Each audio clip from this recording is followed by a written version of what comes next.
Quais são as principais diferenças no sentido de fazer atividade precursora, assim, de chegar lá, que o senhor sentiu atuando em um ambiente mais amplo, mais aberto e atuando numa comunidade? Assim, eu imagino que deve ser diferente, porque pô, se eu tenho que eventualmente me infiltrar e é uma zona menos construída por sociedade, assim, é uma zona mais natural. Deve ser um outro nível de dificuldade em relação a infiltrar em algum lugar que tenha muita casa, enfim, a visibilidade é diferente, o local de pousar talvez que dificulte um pouco. Uhum. Quais foram as principais diferenças, assim? Realmente são várias diferenças, até a própria missão ela é diferente. Então, numa missão normal, missão, vamos assim, de paraquedista, né, de uma missão aeroterrestre, os precursores vão infiltrar antes e vai ser um terreno geralmente aberto, né, um Isso. campo. E aí você vai ter áreas para saltar e vai precisar, muitas vezes, fazer isso para poder chegar até aquele local, porque você não consegue chegar de viatura. Uhum. Você está num contexto em que você tem uma frente de combate, você não pode ultrapassar aquilo ali se não for por um jeito, uma forma sigilosa, como um salto de paraquedas ou de helicóptero. Tem que ser de alguma forma furtiva. E você vai ficar realmente aproveitando ali as matas, né, a escuridão da noite ali, para você poder estar se movimentando. E são locais que eles são previamente escolhidos de forma que a gente não tenha tanta presença do inimigo. Porque o objetivo justamente é lançar posteriormente a brigada paraquedista ou uma força-tarefa ali nível unidade paraquedista num local que seja que não tenha o inimigo ou que seja fracamente defendida, né? Você tem experiências na história, né? Tem aquela história famosa daquela operação Market Garden na Segunda Guerra Mundial, em que os aliados acabaram lançando em um dos pontos a tropa muito próxima a uma reserva, né, uma unidades Panzer alemãs. E aí foi, de certa forma, um fracasso, né, em termos de mortos e feridos. Foi uma ação complicada. Então, assim, né, para resumir, nessas ações, a gente sempre busca, e uma das missões do Precursores é justamente confirmar antes, né, que aquela área ela realmente não tem um inimigo muito forte. Porque a tropa paraquedista é uma tropa leve, é uma tropa que ela vai se valer do fato dela estar chegando de surpresa para poder conquistar o seu objetivo ali. Mas ela precisa de um tempo, né? Ela precisa, como eu falei, se organizar, conquistar um objetivo e depois consolidar uma posição ali defensiva para poder depois segurar ali o que tiver que segurar ali, né? Até a junção. Então é diferente. E aí, nesse contexto, a tropa de precursores ela está mais voltada para reconhecimento. Ela não vai, geralmente, fazer uma ação em que vá buscar o combate. Muito pelo contrário, ela vai estar nesse momento tentando se manter o máximo furtiva possível, porque o grande objetivo é fazer o reconhecimento e esperar a tropa que está vindo. Aí depois a tropa que está vindo que vai vir realmente para uma ação mais decisiva. Já em missões aqui em comunidades, né, as garantias de lei da ordem, a gente vai estar mais voltado. Primeiro, dificilmente a gente vai saltando, porque a gente está em território controlado, né? A cidade do Rio de Janeiro, ou qualquer outra cidade que a gente precise chegar, a gente vai chegar de viatura, seja motorizado, seja viatura blindada, vai chegar andando. Por mais que haja uma resistência, muitas vezes não vai valer a pena chegar de paraquedas. Quando muito de helicóptero, como eu falei que aconteceu, por exemplo, em 2008, que a gente chegou de helicóptero lá, a Serra da Misericórdia é uma área mais aberta, né? Então dava para chegar pousando de helicóptero. Se não der para pousar, tem aquela técnica do fast rope ou rapel, enfim. Tem técnicas operacionais também que você consegue desembarcar rápido de um helicóptero sem a necessidade de pousar. Mas assim, o fato é que dificilmente você vai saltar e nessas missões você pode estar voltado para reconhecimento, mas muitas vezes você vai estar apoiando uma ação pontual da tropa ali, de uma operação de busca e apreensão, algo do gênero, né? Cumprir um mandato judicial, prisão de alguém, enfim. Então, aí já vai ser mais voltada para o combate. E num ambiente totalmente diferente. Num ambiente que não é aberto. É aquilo tudo que eu falei, com várias casas, né? Que você tem muita dificuldade de orientação, porque no terreno aberto você pega, muitas vezes, uma bússola, azimuth terreno, né? Azimuth distância e vai, sei que é para lá. Ali na favela você tem várias vielas, becos, né, que você às vezes tem uma certa dificuldade ali de orientação. Sim. Eu queria fazer uma pergunta, Major, sobre agora uma parte mais técnica da parte do salto. Por exemplo, o senhor falou muito que, né, a gente sabe que você tem que avançar as linhas inimigas, né? Passar por cima delas com o avião e pousar, né? Fazer o salto atrás, provavelmente, dessa linha inimiga para depois vir e com a brigada apoiar talvez até um evento surpresa, né? E assim, um avião, para não ser detectado, ele tem que voar muito alto. Ele não pode voar muito baixo, senão ele vai ficar visualmente barulho, vai ser visto visualmente e tudo mais. Como é que funciona? Aqui a altitude mínima, vai dizer máxima, né? Porque você tem que estar bem alto para saltar, porque também não pode estar visualmente o avião sendo visto pelos inimigos e sendo ouvido.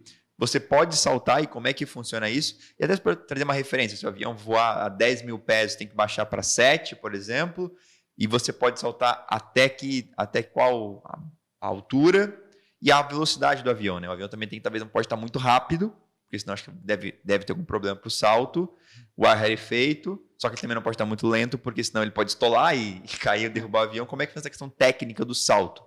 Então, ele fez uma pergunta muito técnica, eu vou fazer uma mais burra. Por que o avião camuflado é camuflado verde e não azul? Eu nunca entendi isso.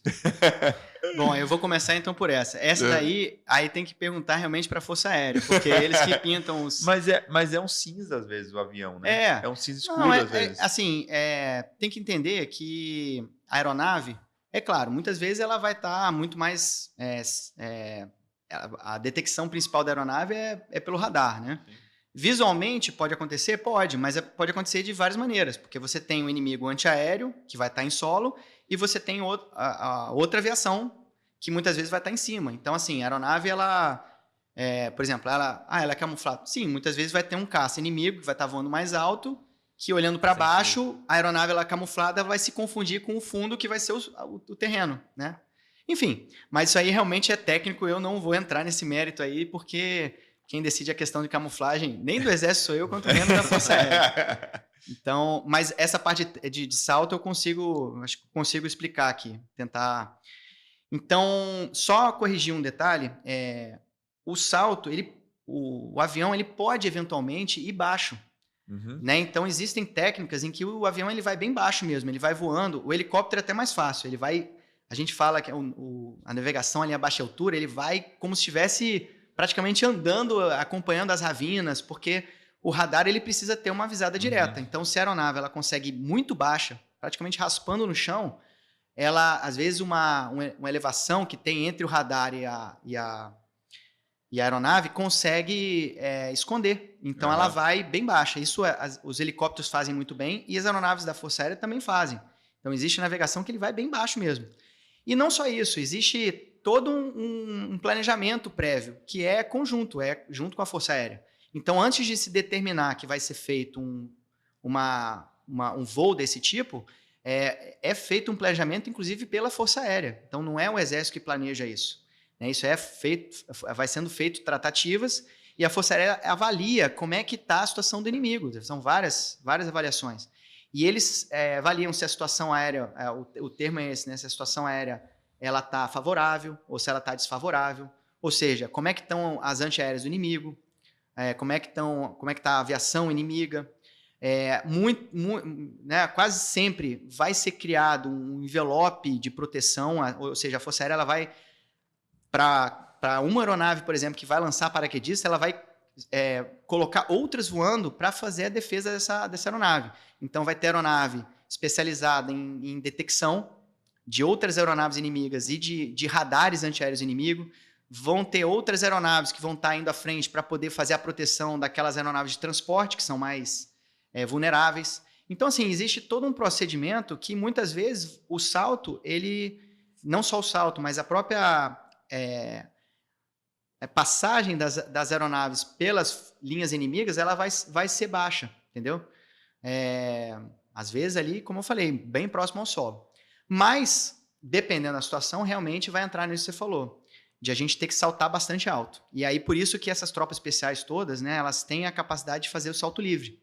Né? A gente, os Forças Especiais, o Toneleiro, o Grumec, tem a capacidade de fazer o salto livre, porque aí você realmente vai poder subir bastante. E aí, você tem, para poder dividir aqui, até 12 mil pés, que seria mais ou menos 4 mil metros de altura, você consegue fazer esse salto livre sem nenhum tipo de equipamento de oxigênio. E aí você salta com paraquedas que é diferente. Então, até agora, eu estava falando da brigada paraquedista, né? Você tem aquele salto do paraquedas redondo, que é o semiautomático. E você não tem controle, é isso mesmo? Ou não? O controle, assim, existe. A gente hoje, todo mundo salta com o paraquedas MC1, que é um paraquedas que tem umas fendas, que ele dá uma certa navegabilidade. Ele tem uma velocidade de 6 nós, né, que pode somar ou o que a gente geralmente busca é tentar anular o vento para a gente poder pousar em segurança. Mas realmente a gente não consegue fazer grandes deslocamentos, né? Até porque salta a 1.000 pés, né, 300 metros, então 300 metros não tem como navegar muito.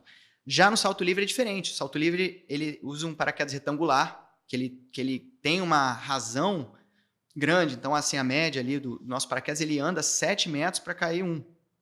Então, a gente consegue fazer... Caramba. Que nem o pessoal de parapente, por exemplo.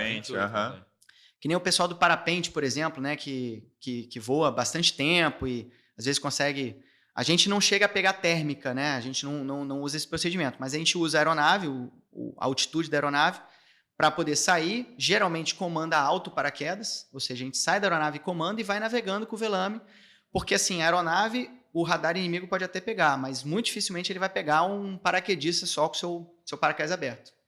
Então é realmente uma forma muito sigilosa. E a 12 mil pés não é toda antiaérea que consegue pegar. Então, por exemplo, a maioria das antiaéreas que a gente fala de baixa altura, que é o que a mais comum aqui no Brasil, América Latina, tem outros países. Todo mundo tem a sua antiaérea de baixa altura. A 12 mil eles já não conseguem pegar, eles têm muita dificuldade. E a gente ainda tem a possibilidade de subir até 30 mil pés. Tá? Seria aí, né, 10 mil metros mais ou menos. Né? A gente não costuma chegar tanto. Mas os nossos equipamentos, eles permitem, né? E aí você precisa desse equipamento de oxigênio, a partir de 12. Tem todo um procedimento, aí realmente você precisa também ter um grau de adestramento mais elevado para conseguir fazer esse tipo de salto. A partir de 4 mil metros, é um salto mais arriscado, mas também permite que você, por exemplo, saia a 24 mil pés, por exemplo, 8 mil metros, que é mais ou menos a altitude aí do Everest, e faça a navegação com o velame aberto e faça uma infiltração aí de 20, 30 quilômetros do ponto em que você saiu da aeronave até onde você quer chegar. Entendeu? Então, isso aí, por essa altura, realmente, dependendo do país, ele não consegue nem atingir com antiaérea. Entendeu? Mas, antes disso, vai ter sido feito esse estudo pela Força Aérea para verificar. Né? E quanto tempo dura um salto desses que você sai e abre paraquedas a 10 km de distância, basicamente?